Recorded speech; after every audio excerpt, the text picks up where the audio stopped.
a power of attorney. An ordinary sheet of paper, standard letter size, with a blue notary stamp in the lower right corner. My signature, sweeping, with a distinctive loop on the letter M, except I never signed it. I found this document in my husband's briefcase on the 3rd of March, a Thursday, at 11:47 p.m. I remember the time because I glanced at the microwave when my hands went numb and the paper slipped onto the kitchen tile floor. The power of attorney stated, I, Marina Sergeyevna Loginova, transfer the right to manage my share in Capri's LLC to Tamara Ivanovna Loginova, my mother-in-law, a woman who for 4 years had called me sweetheart, stroked my hair, and poured me mint tea. But let me start from the beginning. Vitaly and I met 6 years ago at my friend Ira's birthday party. Ira was renting a 2-room apartment near Chisty Prudy at the time, and the party was cramped, noisy, with wine from cardboard boxes and music from a portable speaker. Vitaly came with one of her co-workers, tall, dark-haired, with a dimple on his left cheek that appeared when he smiled. And he smiled a lot. He was standing on the balcony, smoking and looking at the lights of Chistoprudny Boulevard, and I went out to ask for a lighter, even though I didn't smoke. I just wanted an excuse to talk. We chatted until 3 in the morning. He worked as a manager at a logistics company, complained about his boss, talked about how he dreamed of having his own business. I listened and thought, here he is, a normal guy. No showing off, no, I make more than everyone, no flashing his watch, just a guy who wanted to make something of himself. 2 months later, we moved in together. A year later, we got married. My mother, Lyudmila Nikolayevna Sergeyeva, died 3 years before our wedding. Pancreatic cancer. From diagnosis to the end, it took 4 months. She was a cook from God. Not a restaurant chef in a white toque. No. An ordinary cook who spent 30 years feeding people in a factory cafeteria and on weekends made pies so good that neighbors on our floor found reasons to drop by for a minute on Saturday mornings. After her death, I found a shoebox containing 3 grid-lined notebooks filled with her large handwriting, recipes. Not from the internet, not from magazines, her own, perfected over decades. Kernick with 3 kinds of filling, open-faced pies with salmon, bird's milk cake from a 1978 recipe that melted on your tongue like a cloud. I cried over those notebooks for 3 evenings, then decided, I'm going to turn this into a business. Mom fed people her entire life. I'll carry on. That's how Caprice was born. A catering company that started in my kitchen, with 3 pots and an ad on a classified site. First order, a birthday party for 12 in the suburbs. I cooked for 2 straight days, delivered everything myself by taxi in 4 insulated bags, made 18,000 rubles and nearly cried with happiness. A year later, I had a rented kitchen, 2 assistants, and a steady stream of orders. 2 years in, a production space on Buturskaya Street, 5 cooks, my own delivery van, and contracts with 3 office buildings for daily lunches. After 4 years, Capri's was bringing me between 400 and 600,000 rubles net per month. I bought the 1-bedroom apartment where I'd lived with my mom, fully renovated it, then bought a 2-bedroom on Preobrazhenskaya Street, ours, mine, and Vitaly's. I bought the car with my own money, too. A white Tiguan, not brand new, a 2020 model, but well-maintained with reasonable mileage. By that point, Vitaly had quit the logistics company. It was his decision, and I didn't object. He said he wanted to help me with the business. We're a team, Marish, he said, hugging me from behind while I was tallying the month's revenue on my laptop. I made him commercial director. He handled client negotiations, went to meetings, signed contracts. He had a way with words, I'll give him that.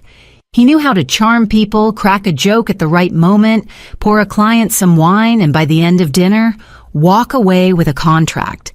I was grateful. I thought I was lucky. a husband who supports me, who's beside me, who doesn't resent my success but helps build it. My mother-in-law, Tamara Ivanovna, lived in Podolsk in a 2-room Soviet-era apartment that her late husband, Vitaly's father, had received. He died when Vitaly was 14, a heart attack at work, a foreman at a furniture factory. Tamara Ivanovna had worked her entire life as a nurse at a local clinic, retired on a minimum pension, and lived modestly. She'd come visit us every 2 weeks, bringing a jar of jam or homemade cutlets in a container. I always received her warmly. I'd put fresh sheets on the couch in the living room, buy her favorite tea, Greenfield with bergamot, and patiently listen to stories about her neighbor, Klavdia, who had blood pressure issues, and about how everything was so expensive nowadays. "Sweetheart, thank you," she'd say, taking my hand. And I believed her. Every single time. The first warning bell rang a year before I found the power of attorney. The 3 of us were sitting in the kitchen. Me, Vitaly, and Tamara Ivanovna. She'd come for the weekend and I was making dinner, roast duck with apples, my mom's recipe. Tamara Ivanovna was drinking tea and casually asked, "Marinochka, so caprice. Is it registered just under your name or under both you and Vitalik?" I didn't think much of it at the time. I answered, "Under my name, Tamara Ivanovna. I started it before the wedding." She nodded, smiled, and said, "Well, that's right, sweetheart. You're a smart girl." Vitaly said nothing at the table. He picked at the salad with his fork, eyes down. I chalked it up to tiredness. He'd gone to a meeting with a new client that day and come back irritable. Now I understand. He wouldn't look up because he couldn't look me in the face. The second warning bell. 3 months later, I accidentally saw a notification on Vitaly's phone. Not a full conversation, just a pop-up notification on the locked screen. Mom had written, "Did you find out about the notary?" He was lying on the couch, phone on the armrest. I was standing with a cup of coffee and read it without even leaning down. Notary. The word scratched at me, but I immediately found an explanation. Maybe Tamara Ivanovna was making a will. Maybe something with the apartment in Podolsk.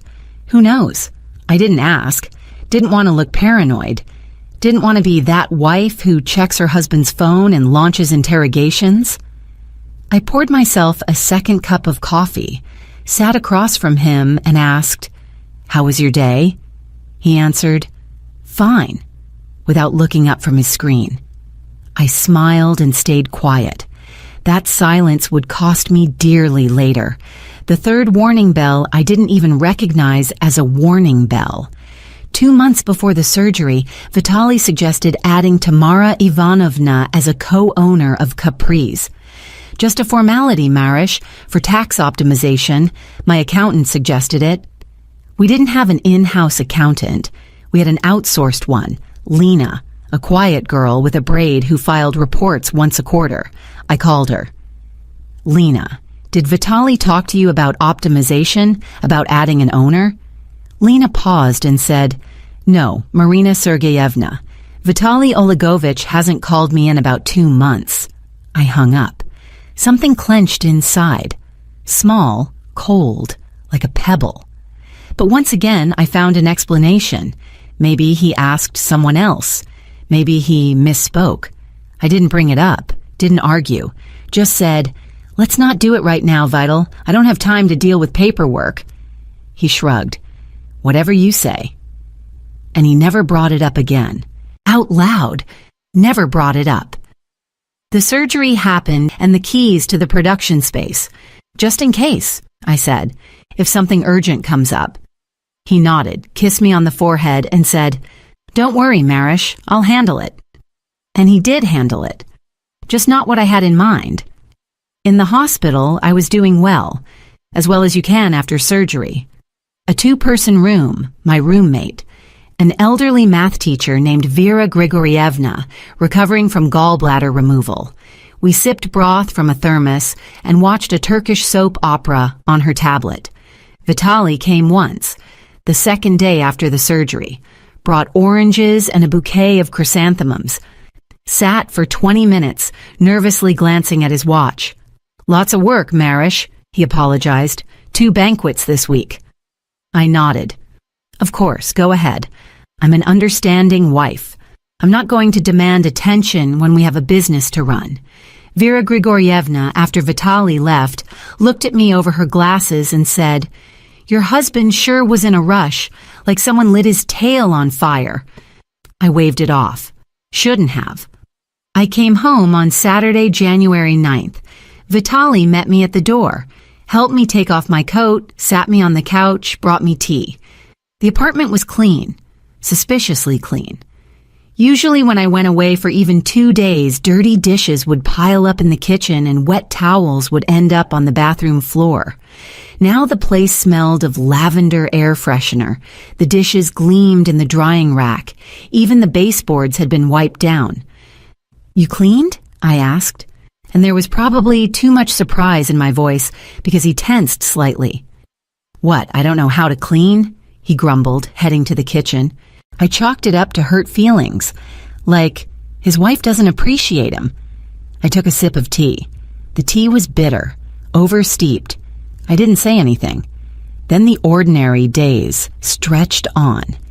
I was recovering, worked from home the first week, called the cooks, checked orders.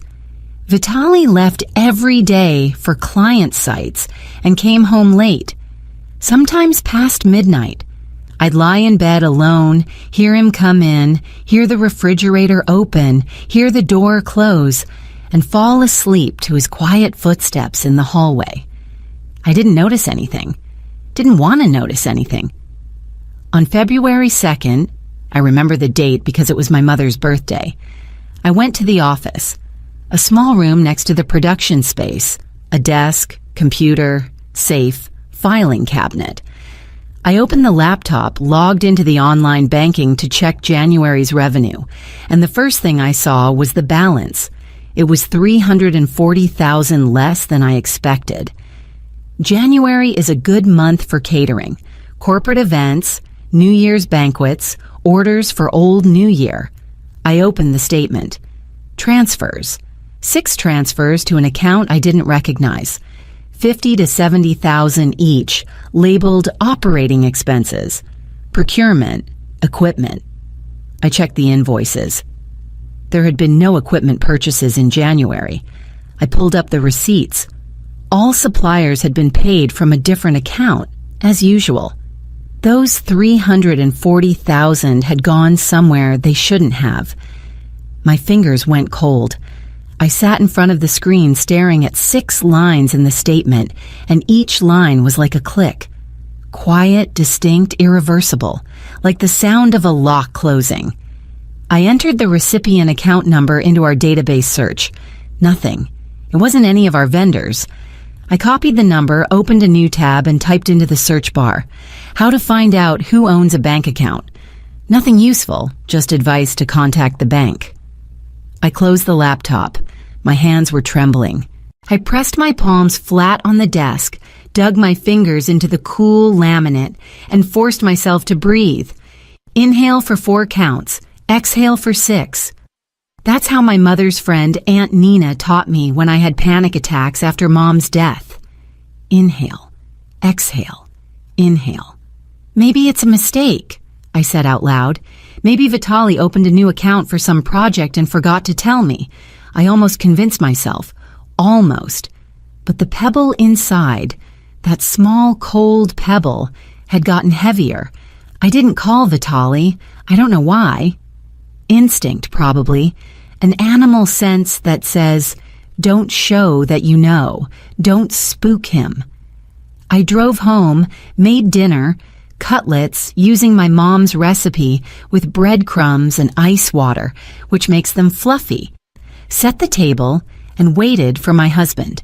He got home at 10, sat down, ate 3 cutlets, praised them. Delicious, Marish. You're the best cook in the world. I smiled and asked how his day went. Fine, he said. 2 orders confirmed for March. I nodded. Didn't ask about the money, didn't ask about the 6 transfers, just cleared the dishes, washed the plates, and went to the bedroom. Lay down on my side of the bed, turned to face the wall, and lay there with my eyes open until I heard him snoring. At 3 a.m, I got up. Vitaly was sleeping on his back, arms spread out like a fallen angel. His phone was on the nightstand, face down. I picked it up, went to the kitchen, closed the door, and turned on the light. I knew the code. He'd never hidden it, or maybe he just didn't think I'd ever check. 4 zeros. He always used 4 zeros. "I've got nothing to hide," he used to say, and I believed him. I opened the messenger and typed "Mom" in the search. The conversation unrolled before me like a scroll. Long, dense, with voice messages I didn't dare play. I started reading from the end. The last message from Tamara Ivanovna had been sent at 9:47 p.m. while we were having dinner. The notary confirmed, everything's clean. All that's left is filing with the tax office. Vitaly replied at 10:03 p.m. while I was doing the dishes. Perfect. I'll submit this week. I scrolled up. The conversation from January, from those days when I was in the hospital. January 8th, the day before my discharge. Vitaly. Power of attorney is ready. Signed today at Kravtsov's. Tamara Ivanovna. Good job, son. She won't suspect anything? Vitaly. No, she's still groggy from the anesthesia. She's not thinking about any of this. Tamara Ivanovna. You're a hero, Vitalik. We'll finally take what's rightfully yours. The phone slipped from my fingers and fell on the tile. Not loudly, but in the silence of the kitchen, the sound seemed like a crash. I crouched down, picked it up, made sure the screen wasn't cracked. My hands were shaking so badly I couldn't get my finger on the button. My temples were pounding. A taste of iron appeared in my mouth.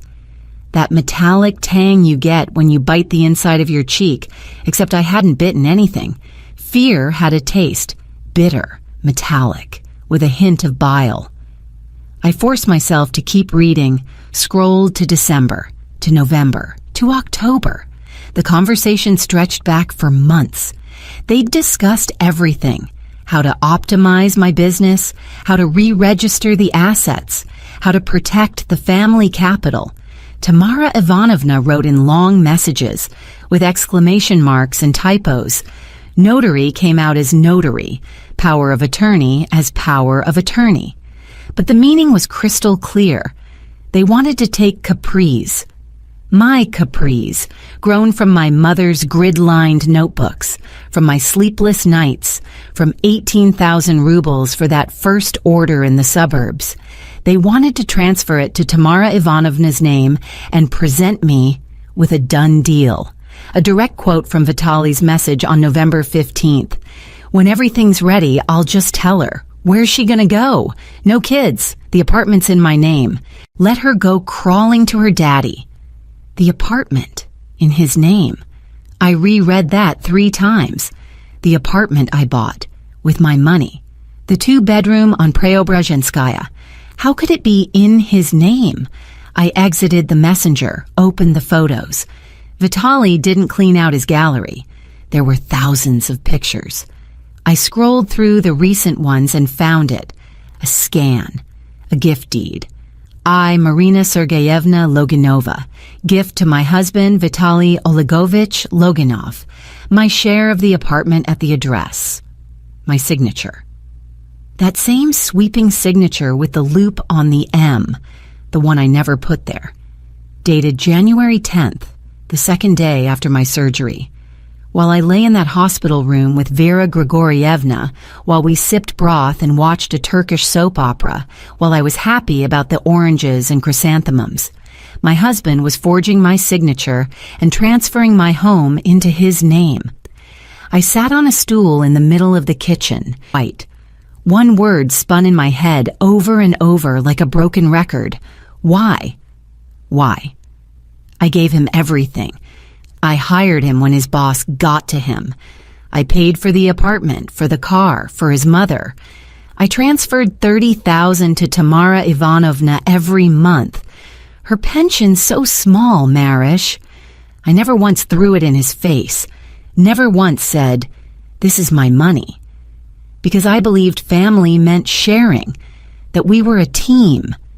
We're a team, Marish. His words, his damned words. I sat in the kitchen until dawn. When the sky outside turned gray, I put his phone back on the nightstand, in exactly the same position, face down, lay on my side, and pretended to sleep.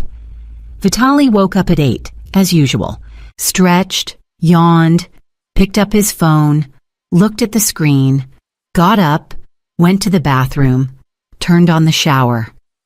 I lay there listening to the water, and that sound, ordinary, morning, domestic, now felt like a sound from another life, a life that had ended the night before on the kitchen floor. I didn't say a word, not that day, not that week. I needed to think. I needed to understand how deep it went and what I could do, because knowing you've been betrayed is one thing. Proving it and getting back what's yours is another. At work, I acted normal. Smiled at the cooks, checked orders, tasted new dishes. Vitaly went to meetings, or said he did. I stopped keeping tabs. What's the point of monitoring someone who's already made up his mind? Instead, I started gathering evidence. On February 4th, I went to a bank, not the one where Capri's had its business account, a different one, a Spurbank branch on a corner far from our neighborhood. Asked for a statement on my personal account for the last 6 months.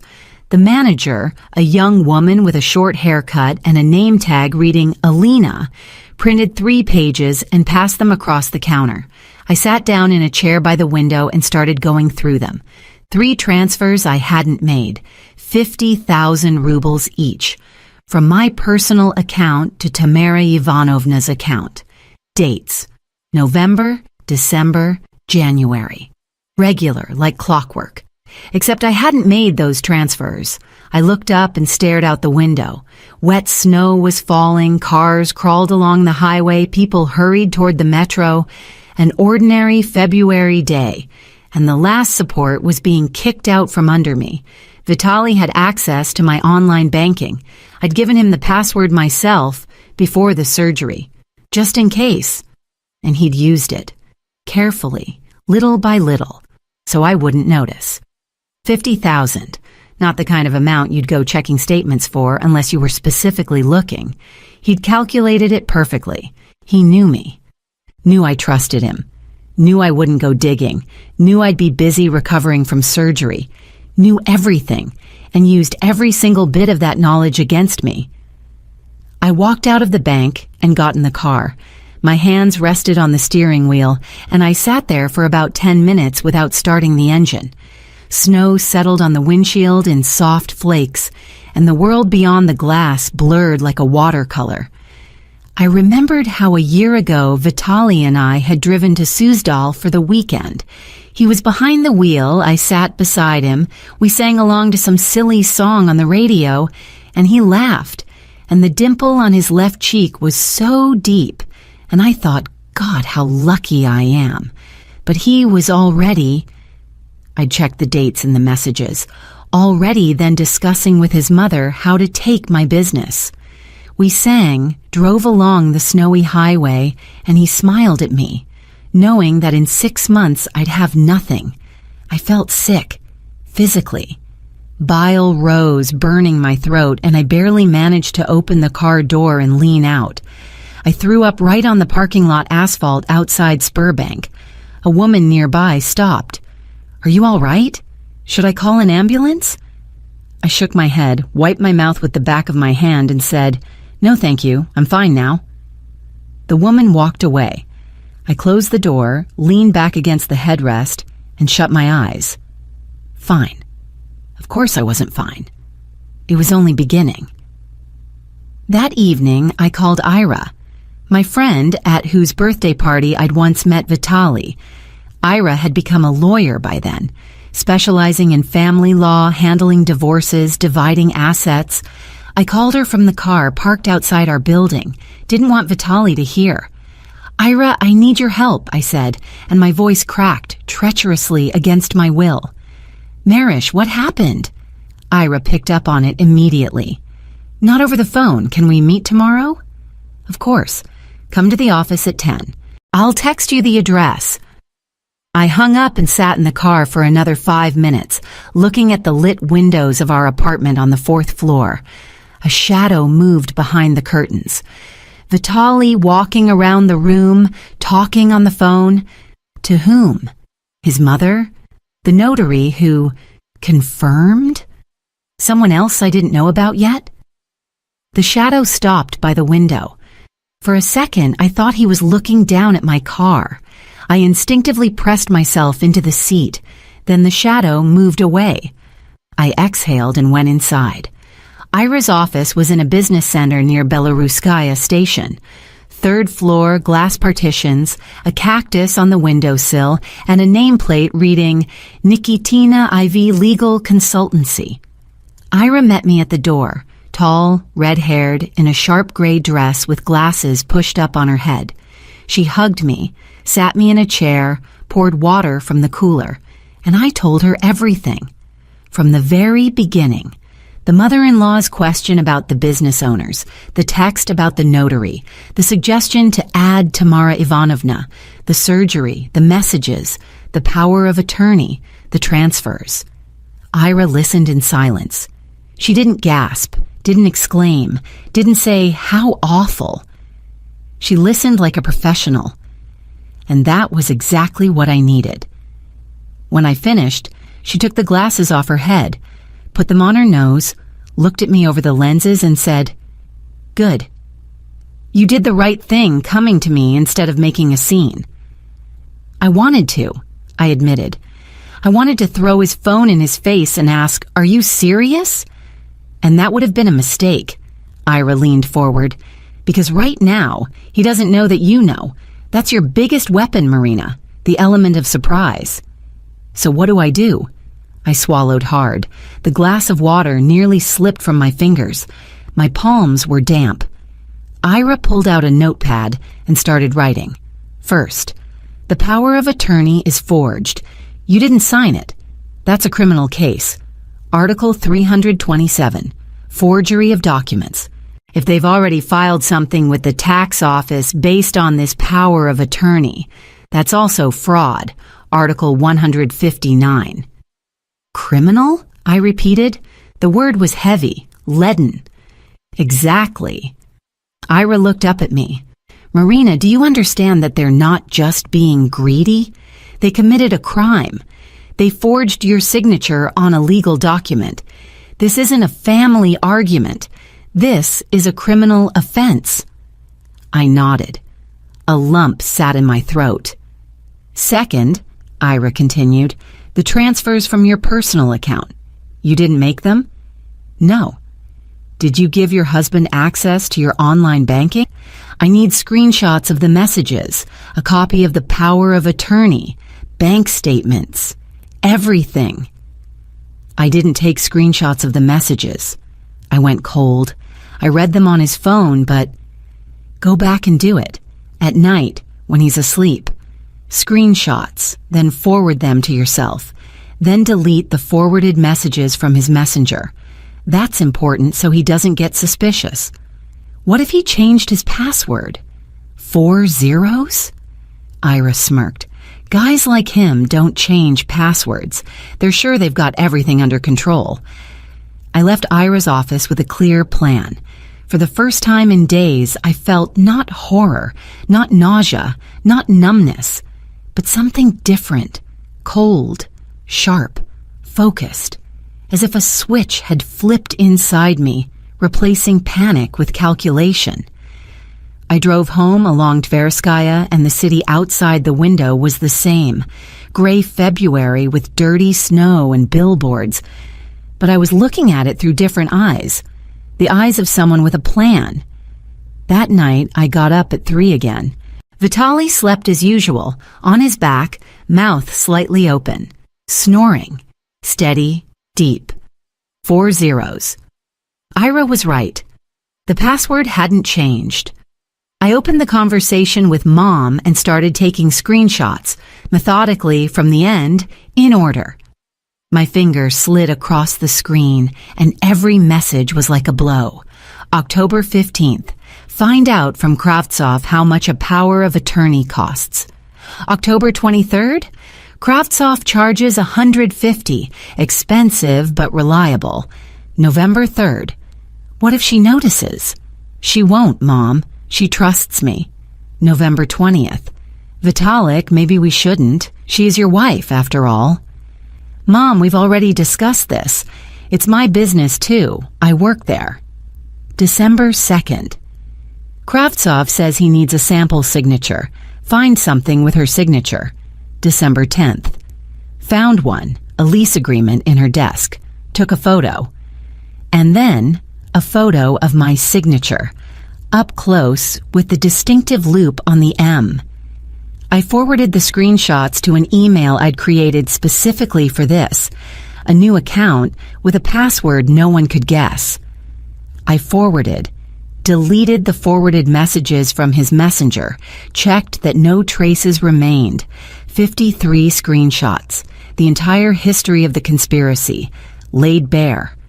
Then I opened the gallery and photographed the scan of the power of attorney and the scan of the gift deed, forwarded them, deleted them, put the phone back on the nightstand, lay down. My heart was pounding so hard it felt like the mattress was vibrating. Vitali turned in his sleep, mumbled something incoherent. I froze. He snored and went quiet. I lay there until morning, staring at the ceiling, thinking about Mom. What would she say? She'd probably look at me with her warm brown eyes, stroke my hair, and say, "Marisha, don't be afraid. You're stronger than you think." Mom always said that. I didn't believe it. Now I would. Next step, my father. My dad, Gennady Pavlovich Sergeyev, 64 years old, lived in Tula. After Mom's death, he sold our 3-bedroom in Moscow. Couldn't stay there. Everything reminded him of her. And moved to Tula, where he had a house inherited from his mother. A small house with a yard, apple trees, an old Moskvich in the garage that Dad tinkered with on weekends, even though he'd long been driving a Skoda. Vitali knew little about my father. He knew Dad was a retiree from Tula, knew he'd worked at some government agency. I'd never elaborated, and Vitali never asked. He wasn't interested. My father was an insignificant figure to him, a quiet, elderly man in a knitted sweater who came for New Year's, gave the neighbors' kids hand-carved wooden toys, and sat silently at the table while Tamara Ivanovna poured tea and took charge.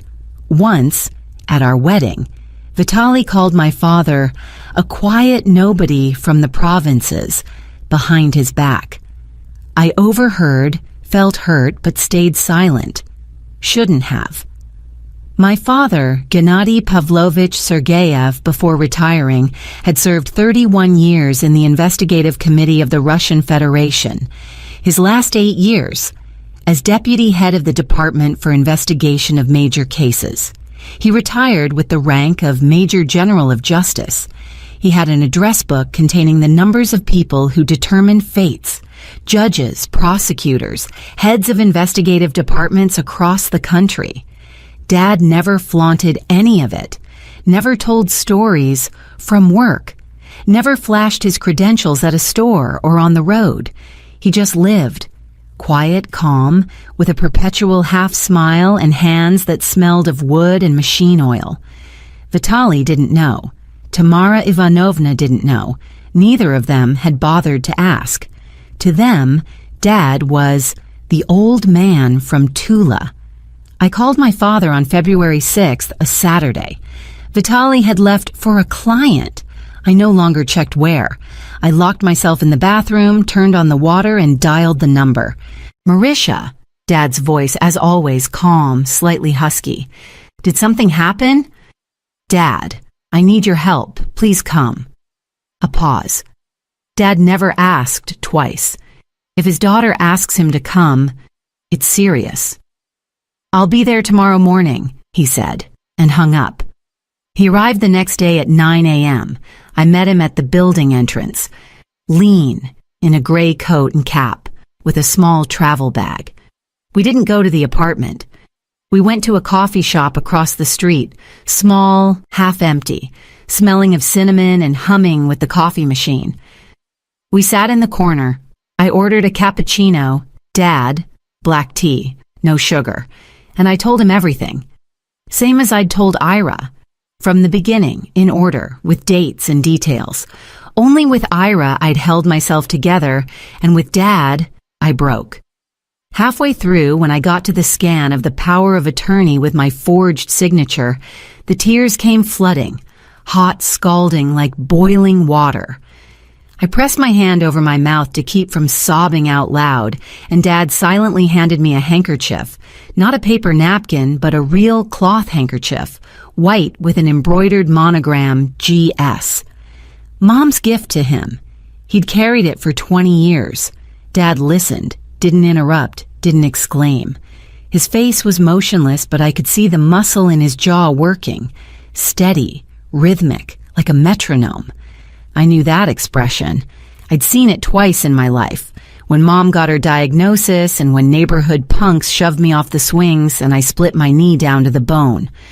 Both times Dad looked the same, absolutely calm on the outside and terrifying on the inside. When I finished, he was quiet for a moment, took a sip of tea, set the cup on the saucer, precisely, without a sound. "Did you save the screenshots?" he asked. "Yes, on a separate email account. Send them to me." "Dad, I don't want you to—" "Marisha." He looked at me. His eyes, Mom's eyes, brown, warm. But now there was something else in them. Steel. "Send me the screenshots and give me 3 days." 3 days? For what? "For work." I didn't ask further. When Dad says work, he means work. The kind he retired from, but which apparently never retired from him. For 3 days, I lived like a robot. Morning, shower, coffee, work. Evening, dinner, a smile. "How's it going, Vittel?" "Fine, Marish." Lay down, turned to face the wall, lay with my eyes open. Vitaly didn't notice anything, or pretended not to. He was busy.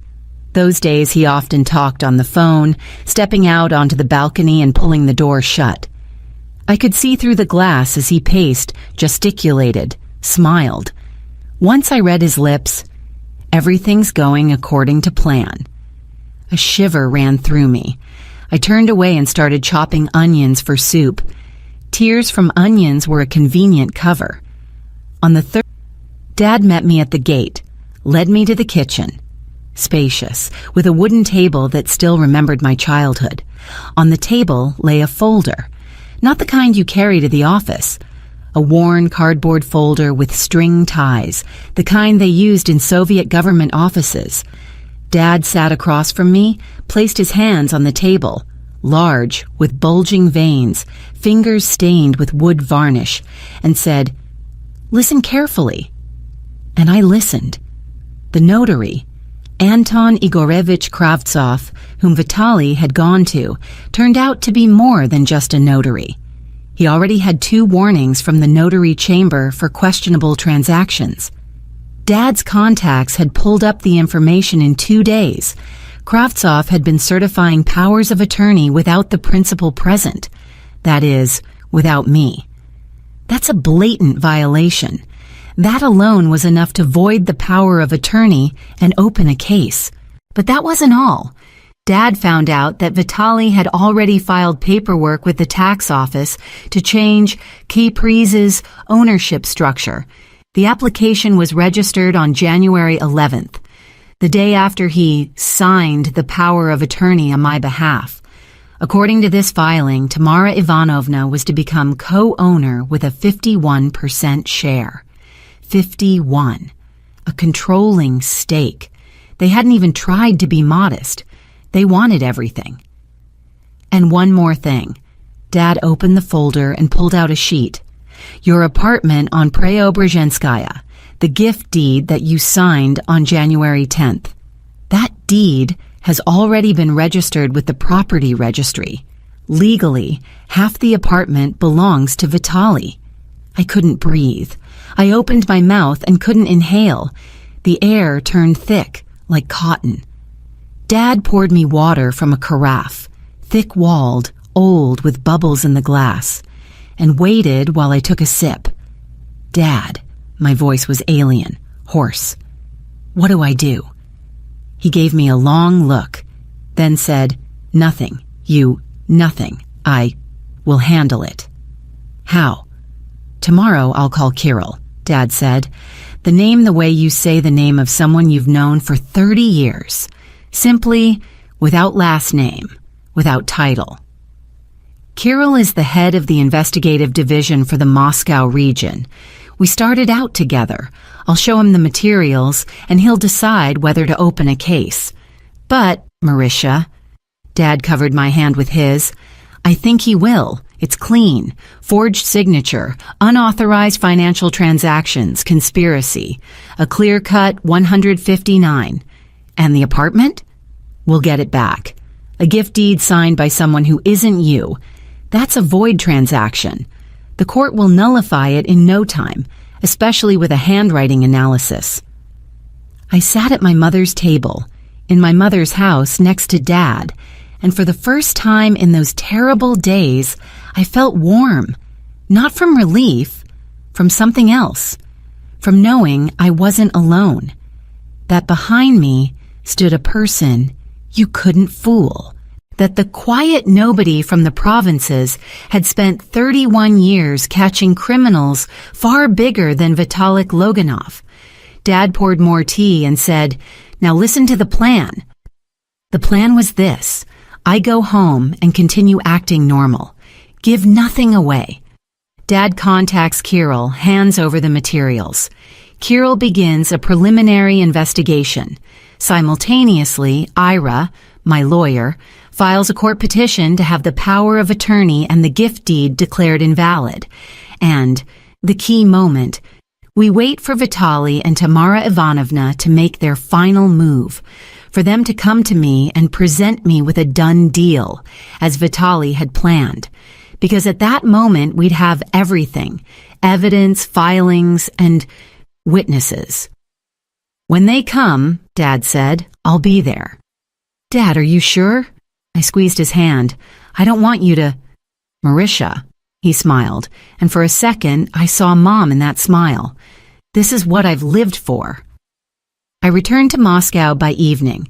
Vitali was on the couch watching soccer. "How was the trip?" he asked, not looking away from the screen. "Fine," I answered, and went to the kitchen to make borscht. My hands weren't shaking. For the first time in 2 weeks, not shaking. Days of waiting stretched out. Ira filed the petitions, quietly without fanfare. Dad's friend Kirill began his inquiry, also quietly. I worked, cooked, smiled. Vitali noticed nothing. He started calling his mother more often, 2 or 3 times a day. Once I caught a snippet of a conversation from the balcony. "Mom, 1 week, yeah, definitely, everything's been processed." 1 week. So they were planning to come to me in 1 week. My heart lurched, but I pushed the anxiety down. Not now, not yet. 3 days later, February 19th, a Wednesday, Ira called and said the court had accepted the petition. The hearing was set for March 12th. But, she added, there were interim protective measures. The court had placed a freeze on any registration actions involving the apartment and the shares in Capri's. This meant, even if Vitali tried to finalize the transfer, he couldn't. The lock was in place. On February 20th, Dad sent a text. "Review complete. Materials forwarded for proceedings. Stand by." 4 words. It was enough. On February 24th, a Monday, Vitali said over breakfast, "Marish, Mom's coming Saturday. She wants to talk to us." He said it casually, spreading butter on toast. The knife scraped against the bread, an unpleasant grating sound. I looked at him. He didn't look up. The dimple on his cheek didn't appear. He wasn't smiling. "Talk about what?" I asked calmly. "About the future," he answered, and bit into the toast. The future. Our future, according to Vitaly and Tamara Ivanovna. I lose the business, half the apartment, and grab my pots and crawl to Daddy in Tula. I took a sip of coffee. The coffee was bitter. I'd forgotten to add sugar. Or maybe I hadn't forgotten. Maybe I just wanted to taste that bitterness as a reminder. Fine, I said. Let her come. Vitaly looked up. For a split second, something flashed in his eyes. Surprise? Wariness? Had he expected resistance? Questions? I don't know. He quickly looked away and finished his coffee. That same day, I called Dad and Ira. Saturday. They're coming Saturday. Dad answered, I'll be there Friday evening. Ira, I'll prepare everything. I'll bring the documents. The remaining days, I lived in a state of strange duality. On the surface, normal life, work, kitchen, dinner, sleep. Inside, stillness. Not empty stillness, the stillness before a storm, when the air thickens and smells of ozone. I was calm, unnaturally, inhumanly calm, as if everything that could hurt had already finished hurting, as if I had already passed through the worst of it, through that night in the kitchen when the world split open, and now I was simply waiting for the pieces to fall into place. On Thursday, 2 days before the talk, I came to the Capri's production space early in the morning, at 6, when no one else was there. Opened the safe, took out the documents, the charter, certificates, lease agreements, client contracts, spread them on the desk and sat looking at the stack of papers that represented the history of my life for the last 5 years. Mom's grid-line notebooks were there too, in a separate sleeve. I kept them in the office like a talisman. I opened one. Mom's handwriting, Kernick, dough with kefir, butter, 200 grams flour, 3 cups. The main secret, don't skimp on butter and don't rush. Don't skimp and don't rush. Mom taught me that all my life, through food, through dough, through patience. I closed the notebook, put the documents back in the safe, and drove home. Friday evening, Dad arrived. Vitaly was surprised, slightly, with one raised eyebrow. Gennady Pavlovich? Wasn't expecting you. Missed my daughter. Dad shook his hand, firmly as always. Vitaly winced slightly. Dad had an officer's grip. Hope I'm not in the way. Of course not. Vitaly smiled. The dimple appeared. A professional smile honed on Capri's clients. Make yourself at home. Marish. Put fresh sheets out for your father in the living room. I made up the couch. Dad settled in. Set his bag by the sofa, hung his coat on the hook. Gray knitted sweater, as always. Worn jeans. The slippers I'd bought him 2 years ago, with reindeer on them, silly, but he loved them. Nothing in his appearance betrayed the janding. Good for you, Dad nodded. Marina's a smart one. Her mother would be proud. Vitaly paused for a second, then said, We both work hard. Dad looked at him. Just looked, calmly, without a smile. I thought Vitaly shifted back slightly in his chair, but maybe I imagined it. Saturday, March 1st, a day I will never forget. Tamara Ivanovna arrived at 11 in the morning. I opened the door. She stood on the threshold in her best coat, burgundy with a fur collar I'd given her for New Year's, with a box of Korkanov chocolates and a smile I used to think was warm but now saw as a mask. Behind her stood a man in his mid-30s, short, heavy-set, wearing glasses and carrying a briefcase. I didn't know him. Sweetheart, Tamara Ivanovna hugged me, enveloping me in a cloud of red Moscow perfume she'd worn for 40 years. Meet Anton Igorovich, our, consultant. Anton Igorovich Kravtsov, the notary who forged my signature. I shook his hand, dry, limp, and smiled. He didn't meet my eyes. He took off his shoes, walked into the living room, sat in a chair, placed the briefcase on his knees. I noticed the briefcase was new. Brown leather with shiny clasps. A gift from grateful clients, probably. Vitaly was already waiting in the living room. Dad sat on the couch with a cup of tea. Tamara Ivanovna, seeing him, faltered for a second. Her eyes darted to Vitaly. He gave an almost imperceptible shrug. He's just here. Don't worry about it. Gennady Pavlovich! The mother-in-law lit up as if she'd been expecting him all along. What a surprise! It's been so long. Hello, Tamara Ivanovna. Dad stood, shook her hand. Good to see you. Everyone sat. I brought tea, green in Mom's teapot with a lid shaped like an apple. Poured into cups. My hands were steady, perfectly steady, as if I weren't a person but a machine executing a program. Pour the tea. Set the cup down. Sit. Wait. Marinochka, Tamara Ivanovna began, pulling her cup closer. Vitalik and I wanted to talk about something important. She took a sip and smiled. About family. About the future. I'm listening. I leaned back in my chair. You see, sweetheart, Tamara Ivanovna launched into that special voice I'd memorized over 4 years. Sweet, enveloping, with notes of wise mother. Vitalik works so hard. He's put so much effort, so much energy into Capri's, and I think it would be fair to formalize his involvement. Formalize? I repeated, though I knew perfectly well what she meant. Register him as a co-owner, Vitaly stepped in. His voice was level, confident, clearly rehearsed.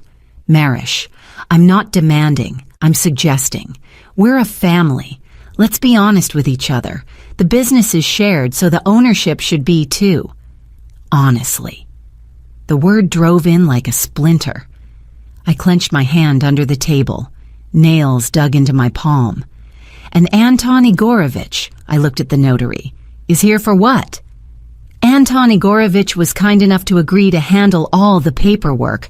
Tamara Ivanovna waved her hand, as if the whole thing were no big deal. So we don't have to run around to offices. He'll prepare the documents, you sign, and everything will be official. I see, I nodded.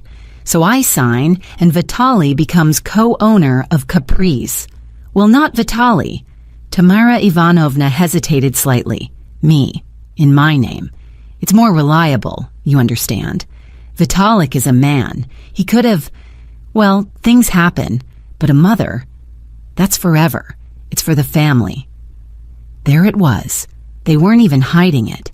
Sitting at my table, drinking my tea from my teapot in my apartment, telling me I should hand my business over to my mother-in-law. For the family. I looked at Vitaly.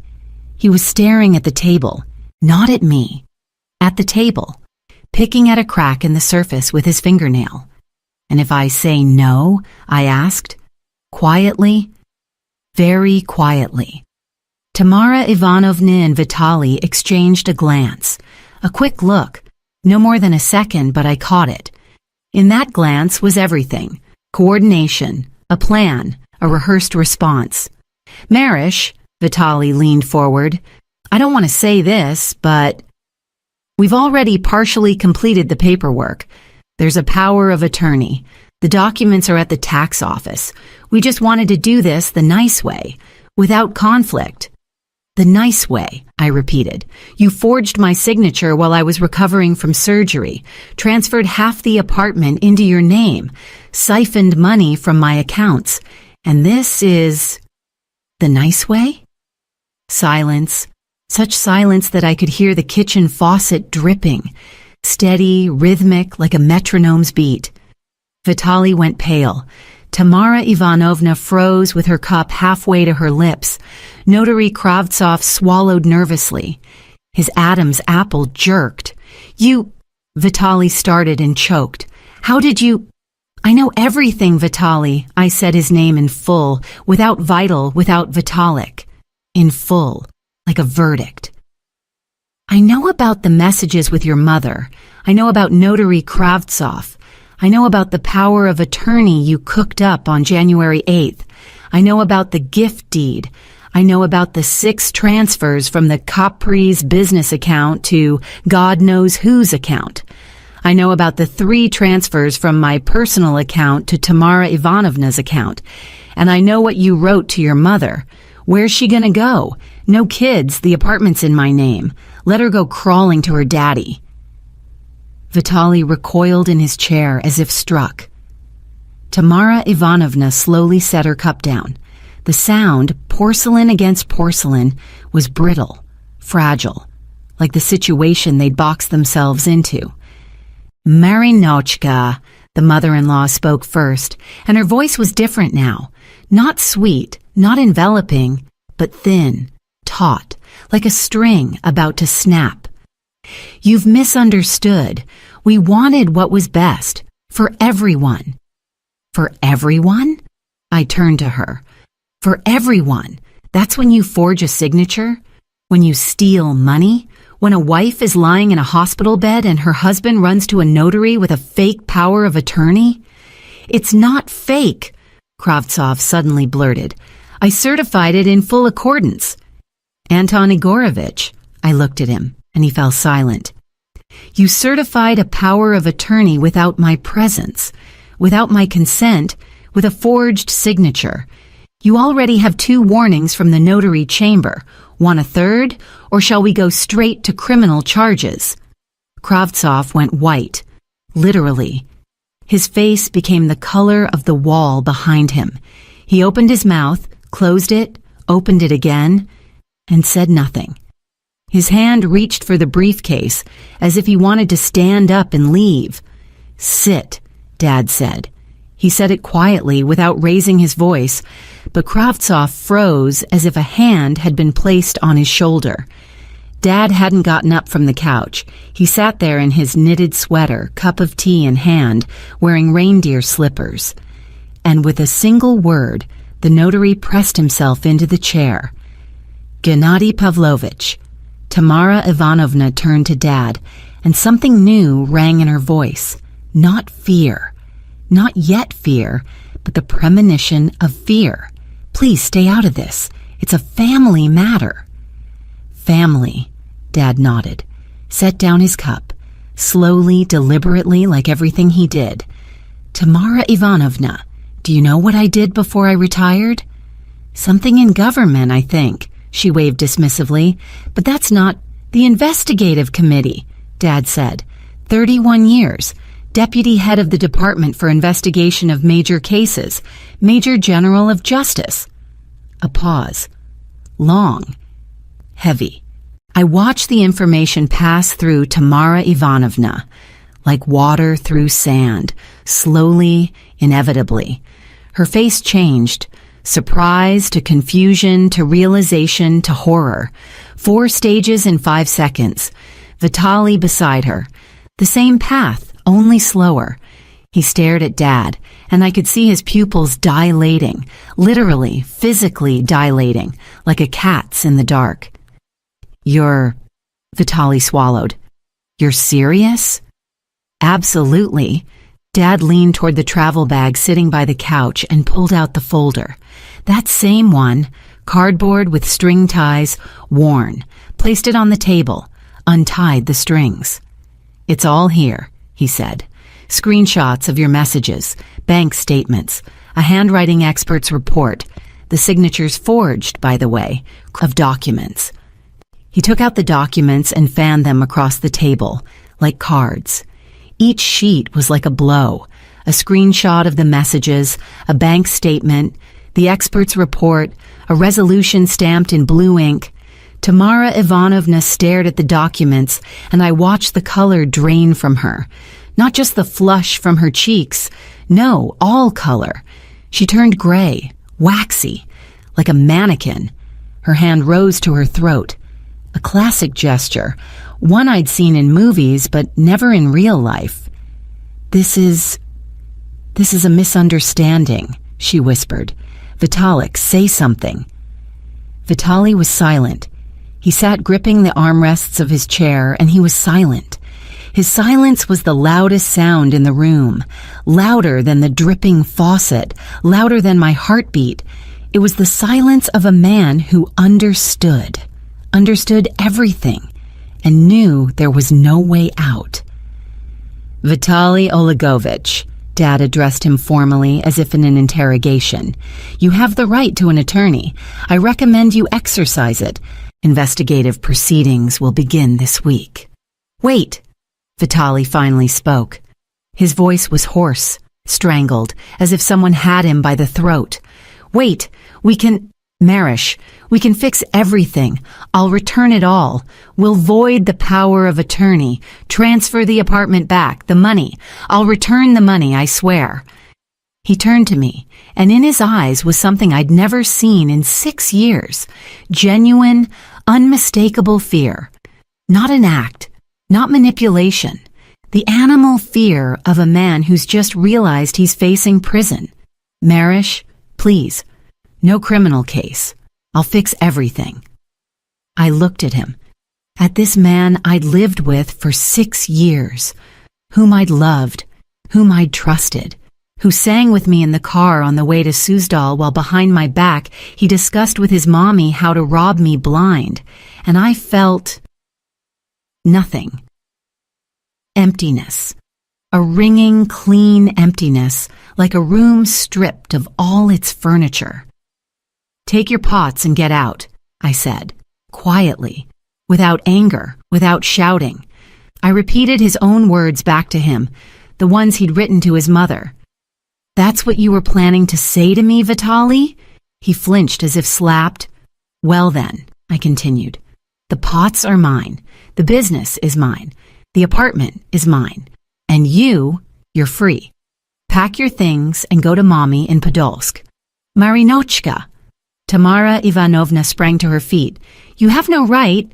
My son, your son, I turned to her, committed a criminal offense. With your help, at your instigation.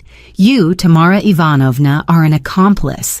I'd recommend a lawyer for you, too. My mother-in-law opened her mouth and said nothing. For the first time in 4 years, I saw her without words, without sweetheart, without we're family, without tears, without ultimatums. She stood in the middle of my living room, in the burgundy coat with the fur collar I'd given her, and was silent. Then she slowly sank into the chair and pressed her hands to her chest. I feel sick, she said. My heart. Call an ambulance. You can call one yourself. Dad took out his phone and placed it on the table in front of her. The number is 112. Kravtsov, the notary, quietly stood, grabbed his briefcase, and headed for the door. Dad called after him. Anton Igorovich, I strongly advise you not to leave town. You will be summoned. Kravtsov stopped, nodded without turning around, put on his shoes, and left. The door closed softly behind him, without a slam, like a verdict pronounced in a whisper. Vitaly sat in his chair staring at the wall. His face was white, motionless, like a plaster mask. The dimple on his cheek was gone. It wouldn't appear again, at least not for me. Should I pack? He asked. His voice, dull, flat, like a sound with the volume turned down to 0. Yes, I answered. Today. He stood and went to the bedroom. I heard drawers opening, clothes rustling, a suitcase clicking shut. Tamara Ivanovna sat in the chair, hand clamped over her mouth. She wasn't crying. The tears were either spent or unnecessary. She understood. The game was over. Dad walked over and hugged me. Quietly, tightly, the way he used to hug me as a child when I scraped my knee or got a bad grade.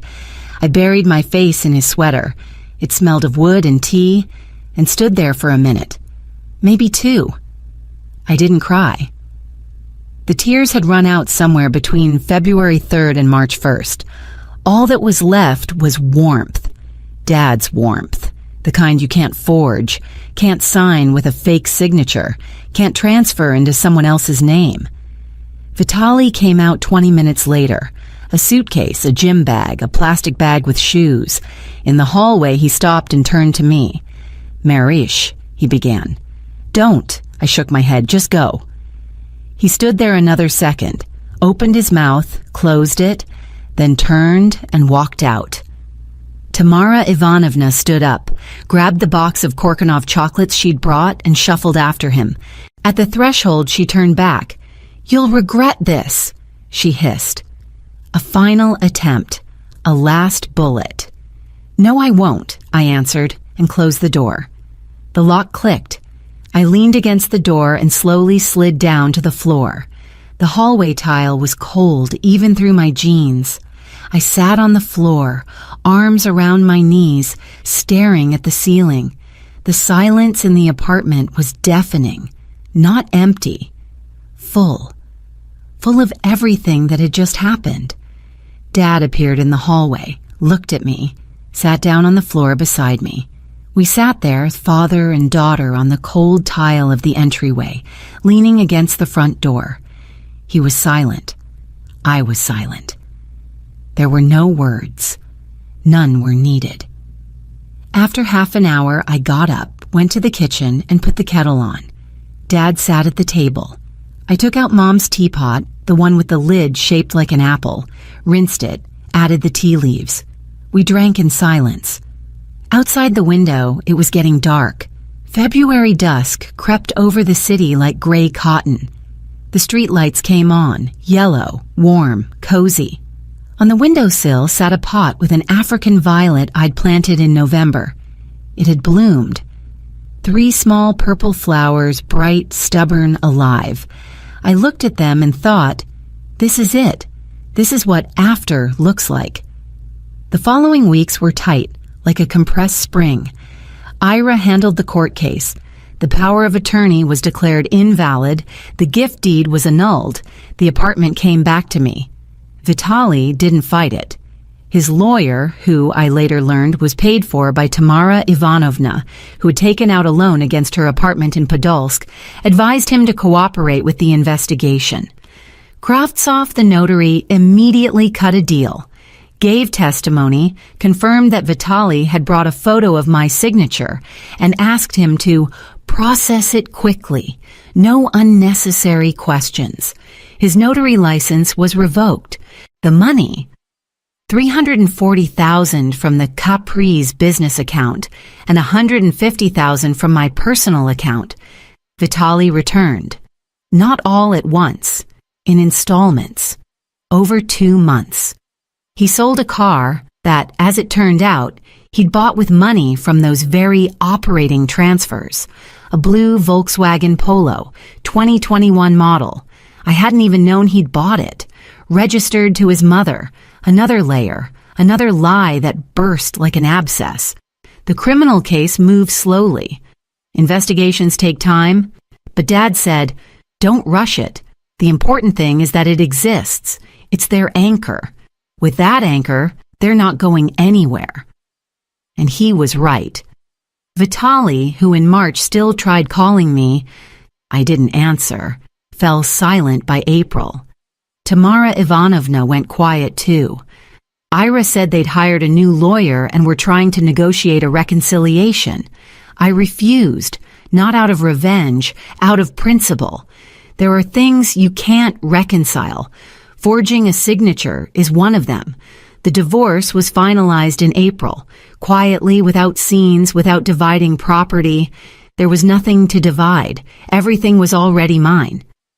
Vitaly signed the papers at his lawyer's office. Ira told me he looked like he'd aged 10 years. Unshaven, with dark circles under his eyes, in a wrinkled shirt. I should have felt sorry for him. I didn't. Inside, where love for this man once lived, there was now scar tissue. Dense, smooth, numb. Like a scar from a burn. Spring came late. In early May, when the chestnut trees bloomed on the boulevard near my building. I walked to work in the morning, on foot, 10 minutes from the front door to the production space, and breathed in that smell. Fresh, sweet, green. Capri's was running. The cooks were cooking. Orders were coming in. I hired a new commercial director. Sveta, a 30-year-old woman with a short haircut and a habit of talking so fast that even the clients couldn't always keep up. She was good, honest, and, what mattered most to me now, transparent. Every transfer, every contract, every receipt, everything went through me. I no longer gave out passwords to anyone. In June, Vitaly called. I saw his name on the screen and stared at it for a second, like an artifact from a previous life. Then I answered, "Marina?" His voice was quiet, broken. "Can we talk?" "About what?"